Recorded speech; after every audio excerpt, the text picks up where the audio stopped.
Operator जैसे ही gondola नीचे करने लगता है, अराजकता फैल जाती है।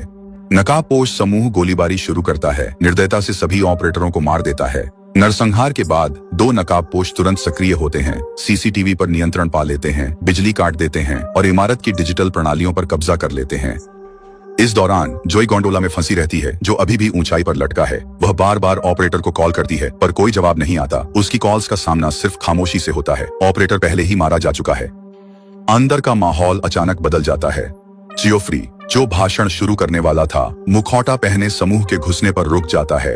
बिना चेतावनी के वे आंसू गैस फेंकते हैं, जिससे सभी को सांस लेने में दिक्कत होती है।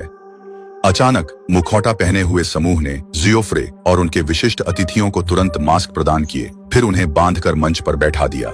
इसके पश्चात समूह का नेता मार्कस आगे बढ़ता है।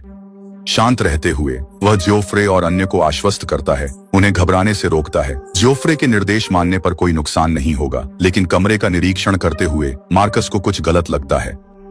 जेराल्ड, जेफरी का छोटा भाई, गायब है। उसकी आंखें सिकुड़ती हैं जब वह जेफरी से पूछता है, जेराल्ड कहाँ है?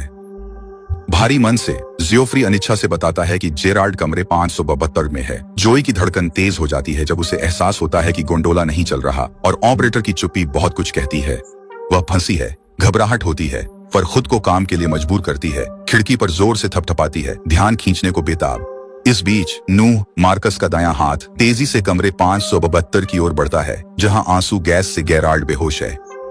जेराल्ड और उनके साथी बेहोश हैं। नूह समय नहीं गंवाता। वह जेराल्ड के चेहरे पर मास्क लगाता है, फिर उसे खड़ा करके चलने को प्रेरित करता है। जोई यह सब चश्मे से साफ देखती है, उसका दिल डूबता है। इमारत में हड़कंप है। नकाबपोश इसके पीछे है। वह चिल्लाती है, उसकी आवाज दूरी से मुश्किल से सुनाई देती है, प्रिंगल। नीचे कोई उसकी आवाज सुनता है, लेकिन उसकी पुकार अनसुनी रह जाती है।